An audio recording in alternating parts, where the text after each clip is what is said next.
we're missing dates, why they're, if sometimes it's obvious why, right? Other times it's just, bad planning on their part. So the problem is these guys are 100% reliant on their AWS resource that they have contracted through them. And, they don't know what has to be done. They're not using Don's team. Yes. They're not using... This guy is Shank. He came up, sorry, and he showed the TGW map yesterday. And and he said he has to work with Cortec team, and he's not sure how long they will take. But they have to set a date, right? I mean, to push through these things. How would I drive all this? They have to come up with, okay, this is what we are doing. I can set up the calls and say, okay, these are the tasks where we are. And I created the test cases to run through all these things. But I need some support from them. Otherwise, it's going to be very difficult. So yesterday it was they absolutely don't know where they are going and what the timelines are. All they're saying is sometimes November, sometimes Jan. And at least they need to provide me what I have to communicate to the ERPs. What are the changes for them to make to connect to GlobalScape? And that is also not coming from them. So. Okay, and who's driving it from their side, Craig or Jeff? Jeff and Craig, they are completely silent, Chris, in those calls. Shashank is the cloud team, and he talks a bit, and then... Shashank is their AWS guy, right? Yes. Their consultant, okay. Yes, and he talks a bit explaining what they are doing, and then it's complete silence. So I have to take over and say, okay, where are we? Is this task complete? Is this complete? And it's complete silence, and Jeff comes and says... it's still they have to look into it, and Craig comes and says we can provide by mid-November, and why do you need 3 months time to onboard the ERPs and all that? Well, the ERPs can't make changes after November 15th because of the year-end blackout, so yeah so I mean that's we have to educate them on that, right? They're used to the Cortec blackout, which doesn't happen until December 15th, but the business units blackout starts before that. I believe ours starts in and around, I'll tell you in a second. Our year-end blackout starts the 25th of November, so and the other doesn't leave them much time. Yeah, it doesn't leave much time, and also they are communicating to ERPs saying Corpus FTP is decoming. So far I didn't tell the ERPs, okay, this is, I thought this would be ready by then and we can migrate everybody. But going forward, I have to communicate that we have time until end of Q1. They don't have to rush, right? For Corpus FTP? Yeah. Yeah, we got the approval for that. Yeah, we got the approval, and this I don't. This just moving a lot slower than I thought it would for them. It is. And honestly, I mean, they're not running the call. They're not talking about how this have to move ahead. So,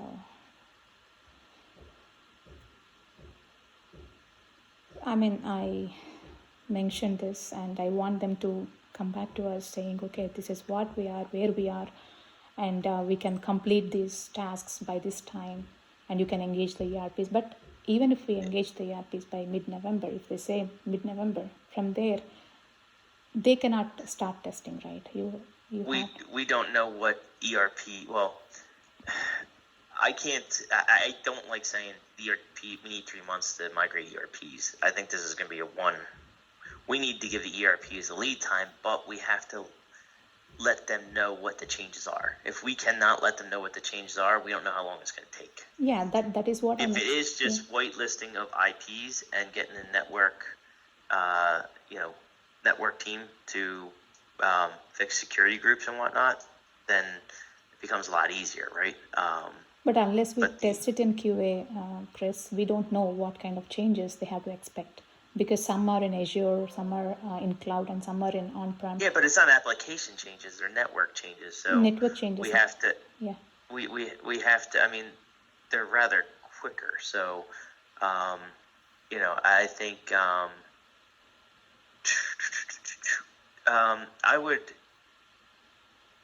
try to look at my calendar when I'm meeting with Craig, and I meet with Craig's boss, Sajad, once a month. That's not until October 13th. That's too late. Okay. And your next meeting is the 6th? I cancel that, Chris. It's just that they are not providing any details, and it's going. I mean, I want them to come up with a list of changes that we have to communicate to the ERPs, because it can go in parallel, right? I can prep the ERPs saying this is coming up, and they have to include this in their timelines based on what Craig and Greg provide the details. And at the same time, but I'm not getting that from them. So what when we raise this core tech request, what we have to find out how we can simplify this for the ERPs. When they go through the whitelisting and all, can we have one request that whitelist all 60 endpoints, whatever it is, all 60 ERPs? Can we put in one request for that? What other security groups do we need to enter? I'd like to know what steps, how can we consolidate the core tech steps for these ERPs? Honestly, the ERPs really don't have to, it has to be someone in core tech network that does it. Yeah, but how do we engage them? How do we say, okay, these are the changes that core tech has to do? That's what, yeah. I think that's what we need to, I think we'd have to maybe a quick meeting with Shrikant just saying, hey, based upon what you know of ERPs and knowing what they're doing in GlobalScape, what are the, what's the teams we have to engage with? What are we going to have to change? What teams we have to engage with? And is there a way to consolidate this rather than going to 60 ERP teams, just putting the request on behalf of them and saying, network team, this is what we need to do? I can check with Shrikant, yeah. Yeah, because I'm getting, this team is such a, these guys just don't get it sometimes. Shrikant is, he is also not happy with dealing with this team, Chris, honestly. Whenever I speak with him, he's like, they are not providing the support I want from them, so. No, they're and I don't know, they're just. So I think I'll next week we'll talk to Craig and I'll figure out how to do this. What I need to know is what are the changes that we're going to be asking for based upon what we know. So Shrikant may say, hey, yes, you're going to go to this network cloud team and you're going to put in this request. Like, how do we, if we know all the DNS or IP addresses of the 60 ERPs out there, right? And we know what they are, what's versus them going one by one to do it, is there a way we can mass request it? That is a simplest way. Yeah, but I mean, so we can just say it's done for QA, guys, send us a test file through. Versus, what about if it's Azure? What about if it's AWS? What is it if it's, standard core tech? What is it if it's a third-party rail offering, right, like a SaaS solution? I think if you can just briefly ask Shrikant on what his opinion on what they have to do and kind of matrix it to say, oh, if it's this, then we have to do this. If it's this type of ERP, then we have to do this. Then we can, I'll get my head around it, and we can then go back to Craig and start getting their team moving, because they need to provide dates. It can't be, well, maybe November, maybe January. What's stopping you from November? Because you've been saying November the whole time. Yes. He was actually saying October at one point. So, it can't just keep changing. And it's about driving home the project. Yeah, he's asking, we need dates from them, and then from there we work with the ERPs. But he's saying, when do you want to migrate everything from? Accordingly, we will see. But we cannot have two paths here. I don't want old GlobalScape and new GlobalScape and it needs to be flick of the switch, and that's what we've been talking about the whole time. When David and I started with him back in July or August, we talked one switch. We're not going to have two environments and migrate them over time. This should be a network Big change bang. where it's just getting the access rights correct, right? So let's focus in on that and see how we can do that, because I don't want to be paying for two environments either. We're paying almost $30,000 a month for a second environment to be up right now Okay. as Treasury. And that's only good through this year, we told them. So they can't, if he's pushing this to next year already, they're going to have to pick up the cost.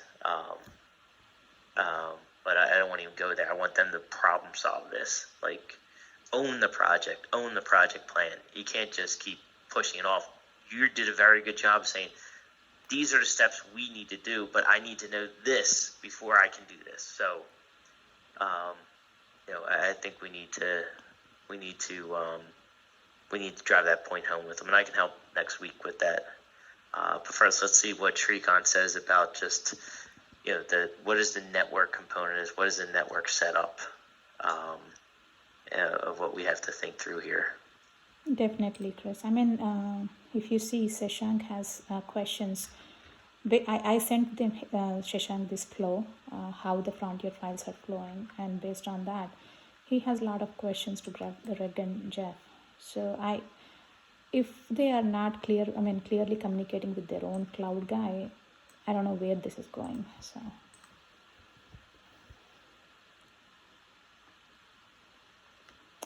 Let's see this. Am I on this? I remember seeing this email.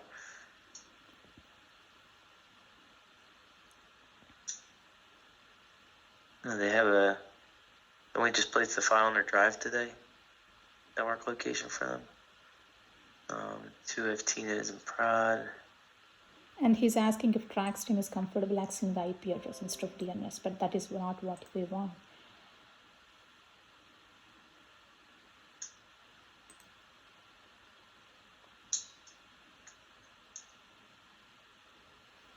Well, with no alias names, so that's where an architect would come in, and I know that the two EC2 instances, we're building some resiliency there, right? So we're across two zones.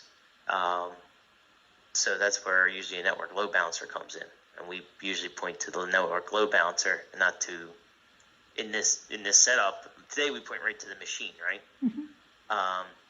But using DNS. But in the future, we'd want to just point to one DNS, which would be a network balancer, and they would decide what EC2 machine to go to depending on what's up, right?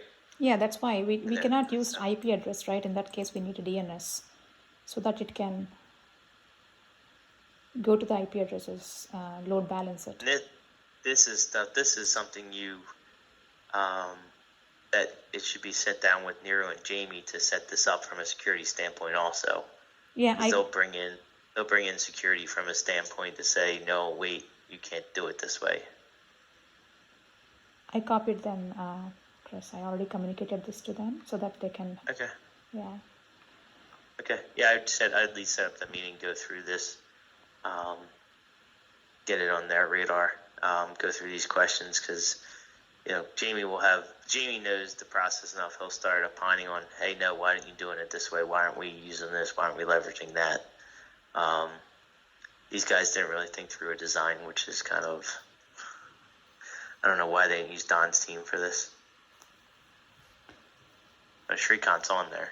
Yeah, Shrikant's on there, but he's not actively jumping in. I loop him in these calls. Well, it's because they said they didn't want to use them. So anyhow, so let's see if we can ask Shrikant a favor around that. Let's set up a meeting with Shashank and go through these with Niru and Jamie. Okay. If you haven't done that already, and just talk about the setup and design overall. I'd most like to see a network diagram for them, like we have for Trax, how things are accessed, where the VPC starts and ends, what are the transition points inside, and then see their external to their internal transit gateways there and everything, with a with tracks in mind and the ERPs. So we almost need they need to show that diagram, right? Here are the ERPs. Here's a AWS, an Azure, a SaaS, third-party hosted, and Cortec. These are the 4 types of ERPs we have out there. This is their connection points in, right? And here's tracks, and here's our internal. We're in zone 1, zone 2. Here's where our EC2 instances are, and then we can talk load balancing and whatnot in there. So that type of meeting should happen with Jeff and Shashank and Niru and Jamie and Patrick. Yeah, I mean, all these folks are in the call yesterday, Chris. Were they? Yeah, they're all there. Shashank was there. And I mean, that's the reason I schedule these calls, so that everybody, if they have any questions, they ask and they clarify. But there is nothing they speak. I mean, Jeff is silent unless I poke him around the timelines and what's next. What kind of information did Niru and Jamie feed back to them? I mean, this is the email that came today. So it came today. Okay, yes. So we need to talk about this. So, I mean, we need to see the network diagram to talk through this stuff. Okay. We need to see their infrastructure network diagram talk through this stuff. Jamie has some that he's done for Trax and Swift, in the VPC. So I did send this to Jamie so that they can look through these questions, and if they have any questions, I can quickly pull through all these guys. So okay, I'd schedule a meeting and go through this email. Yeah. That'd be my response. Okay. With Jamie, Patrick, Niru, and Shashank and Jeff, and then go through it. Invite me, my schedule. I keep getting pulled in and out of meetings depending on what's going on with Quantum that day. So I will try my best to make it. Yeah, I mean, I just want you to push a bit from your side as well, Chris, for the timelines, because this is not going anywhere, moving anywhere. So. But I need more than just. We need timelines. I need to understand what we need to do in order to onboard these ERPs. And I need you to dig a little bit more there. Yeah, I will talk with Srikanth and get you those details. Yeah. And then it's an education to Craig, and then I can talk to Craig and Sajad behind without Jeff and Greg there, and be like, listen, guys, this isn't going well, and here's why. We're aiming to do a big bang, but we don't even know how they need to set up. So, and that goes back to your network diagram. So I think we need to see the diagram in order to poke questions at it and answer Shashank's email questions below, because it's just like, are they okay with it? Well, what's your setup? How are you, there might be a native service that we may want to use. I don't know, in this stuff. So do we want to dump it on S3? Do we want, and you guys pick it up from there? What's your network load balancer? IPs versus DNS? That just seems like questions they haven't really thought through the design, which scares me. Yeah. Okay. Yeah, I will check with Srikanth on what's needed, Chris, and I'll let you know. And accordingly, we can talk about all these things. Yeah. Okay. And I think the quicker you can get a meeting scheduled to answer these questions and go through, we can then talk about answer his questions, and poke holes in. Okay, I want to find out their design. Yeah. Because I just wondered if they're designing this to be robust or not. Because this is the middleware that is transferring files everywhere, so it has to be robust, yeah. Yeah, and that's because today we're paying for this because I went forward for the robustness of the payment channel. So pushing them to AWS and having them have 2 zones and failover today, they don't have a failover machine. Nichols like, what? And they don't think, well, it costs too much money. It costs too much money. What do you guys like? That's the kind of answers we got at the end of last year when we started engaging with them on a higher level, and they got a new Pradeep was out of there. I think they are planning Anyway. the DR environment with the AWS environment move. They're saying this is the DR region. So this is the TGW map that Shashank showed us yesterday. So this is Trax and Swift, and this is GlobalScape, and they have this DR. If you see, just clearly showing. Yeah, but then so I'd want to, talk through that design and what each of those instances are actually doing, and then what we can, where's the resiliency button? Like, we don't want 2 IP addresses. We'd rather have a DNS, and they should be using load balancers and whatnot to send the traffic across and whatnot. So I think this is, once Jamie sees this and Nero, they'll start poking holes at it for them and start questioning them on how this should actually work. Yep. Yeah, a little bit more detail I'll need than this, but I'll need this. When you have an IP address in an architecture diagram, it's bad because then you're naming it, right? These things can be destroyed and brought up at any time at different IPs. So I think they need more of a better diagram than this. So yeah, keep pushing. Let's see what we can get there.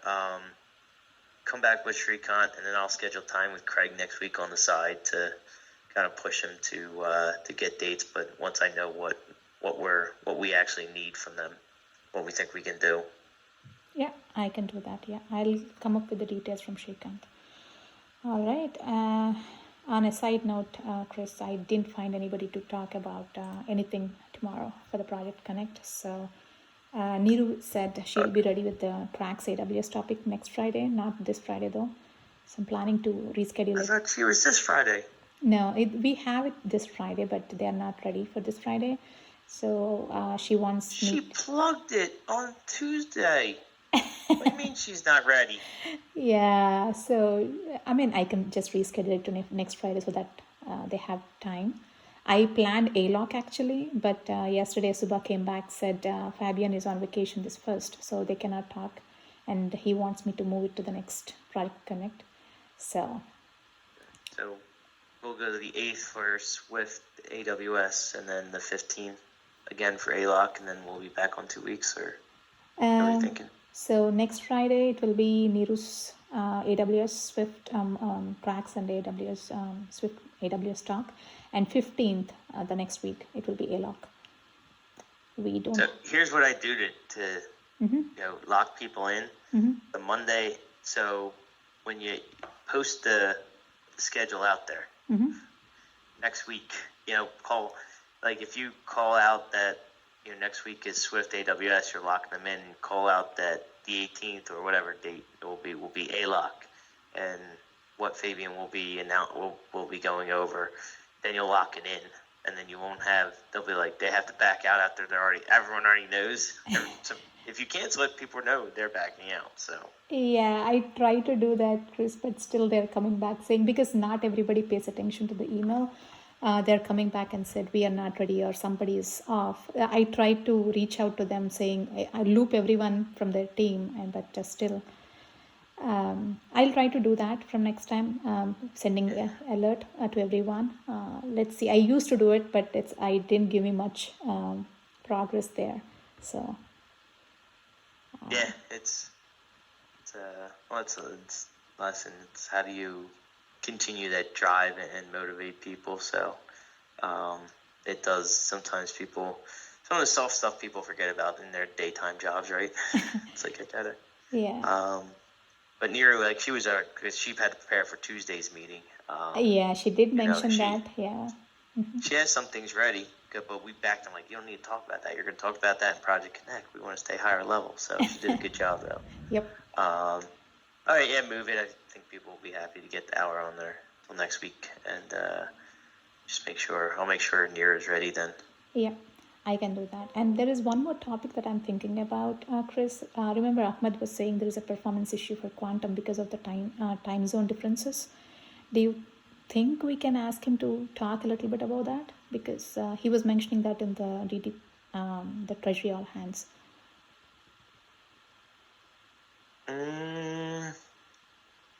He said if anybody wants to know, I can just provide a little bit glimpse there. So. Yeah, reach out to him, see what he says. It's how much of a topic it is. Just to I don't know what he had. Yeah. And in his head there, what he was thinking, but yeah, see what he has to say. The more we can get people, quantum topics, the better. Yeah, and I'll be here soon, so. Yeah, and not everybody knows on a high level how it works, right? So it will be a good topic if we can provide on a high level what it does. And there is this GCAS topic that Nicola was mentioning in the call, saying we can talk about that in one of the Project Connect calls. I'm not sure if you catch that, but she's saying we can present in the Project Connect call. So yeah,